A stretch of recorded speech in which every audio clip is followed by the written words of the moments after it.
Good day, everybody. Vic here for POV Drive, bringing it to you. 2026 GMC Terrain Denali. Some of you might be thinking why I have, my hair all over the place and there is a weather. There's a thunderstorm happening, but you know what? I'm going to give you a really cool review. Come check it out. So for the 2026, you can get an updated Denali version. Even though in the 2025, the Elevation model was available, 84 is coming as well. You still get the nice honeycomb grille at the front end, as you can see.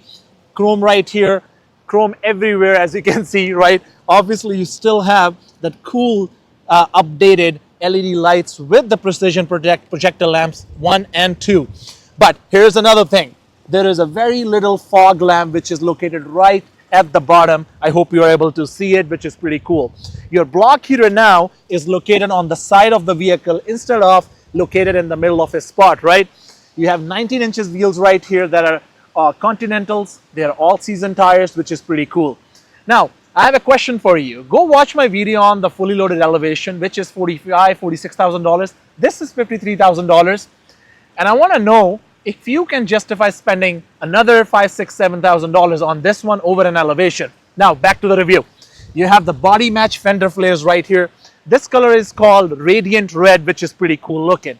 Your mirror caps are actually body color. You have a chrome right here, Denali badging right here. You have keyless entry only at the front end. I thought since Elevation has it only at the front end, maybe Denali will have it at the back end, but no. Crazy, eh? Blacked out window here, obviously tint at the back, and a beautiful looking shape at the back here too. All-wheel drive, and you have Denali badging with the GMC logo here too. Now, once I'm gonna get inside, I'm gonna drive off, just so you know, so I'm gonna put my plate on real quick. But check out the back space here, plenty of space. Nothing changes in terms of the back space and the interior, which is pretty cool. You have the safety net at the back in case you don't throw your groceries away. And you have a deeper space right here. Check it out. With your block heater and stuff like that. You press the button and it closes the whole thing. Let's come to the back seat now. Just like the previous year model, you have leather seats here. Front seats are way too far back. That's my knees are touching. There is no drive shaft in the middle, even though it's an all-wheel drive vehicle. So you can fit 3 people here, which is pretty cool. You have heated seats at the back.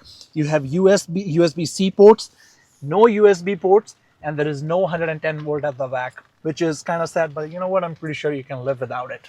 So inside right here, obviously you can see a full panoramic sunroof. You have the cool looking Denali seats. Bolsters are pretty wide. These seats are really comfy. That's one plus on the Denali instead of an Elevation, which is pretty cool. You have the power seats function right here with the lumbar support. And obviously these seats are heated and cooled. Come inside, let me show you a few more things. This is how the driving position in the vehicle looks like. You have an updated steering wheel, obviously, with the Denali badging right here.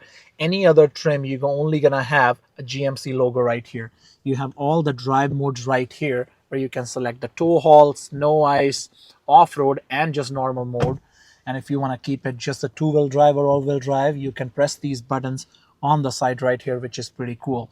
You have the auto shut off button right here. No heads-up display when you spend $53,000, but if you spend $46,000 in an Elevation, roughly $46,000, you can get the heads-up display, which is pretty cool. Huge touch screen right here with the Android Auto, Apple CarPlay, and 360 camera, which is pretty standard in the loaded Elevation or a Denali package. You have plenty of space right here with the key mark right here. You can throw your keys in. You can throw your phone right here for wireless charging. And here is your center console space. You can move your tray forward and backwards if you like. And you have cup holders right here. Now, a pretty cool animation right here for your volume buttons. And just like your phone, you can click on this audio button right here. You can control the audio volume, ringtone volume, phone volume, voice volume, and navigation volume all at one place, which is pretty cool. You still have Android Auto, Apple CarPlay, which I mentioned. You can throw all these extra settings right here.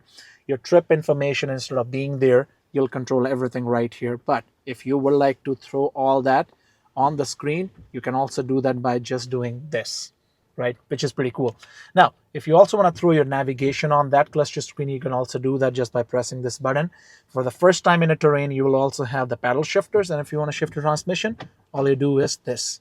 Or if you want to go reverse, you do that, your camera turns on. And if you want to go to neutral, you just pull that. And if you want to press park, you press this, right? Rear camera mirror right here. But again, Rear camera mirror is pretty missing if you do not have a heads-up display. So I'm kind of disappointed, but you know what? That's fine. It's still a Denali. Your suspension and everything is still pretty cool. Now let's go for a quick drive and let me show it to you how it handles. All right. Hope you guys like the video so far and the vehicle so far. If you are here for the first time, please do not forget to subscribe. I don't want to miss you in my next videos because we're going to keep on bringing some cool cars and some cool content regardless of the thunderstorm or the, the rain warning or any sort of things. If you have any questions, please drop a comment below and don't forget to subscribe, as I said. All right. The vehicle feels pretty cool. It has the same engine, which is 1.5 turbocharged, 175 horse and 203 pound-feet of torque engine. Same engine as the last few years, actually, from 2021 till now. Well, let's just see how it handles in more water. It is pretty quiet too, as compared to the elevation. So definitely the padding inside the vehicle is pretty cool too. And the sound deadening, you have these little mics all around the vehicle, at the front, on the side, at the back as well. That dampens a lot of road noise as well as the engine noise too, right? Look at this. Rain sensing wipers in motion, helping us out, make sure the windshield remains clean, which is pretty cool. I know it's not an off-roader, but let's just try to move this vehicle around a little bit if we can and see how it handles. Oh wow, it's not that bad actually. But anyways, let's just go back to the original spots. But that's about it. With that, I am done. Thank you so much for watching. Thank you. With that, I am done. Thank you so much for watching. I'm already washed with the rain. Thank you so much. You have a wonderful day. See you in the next video.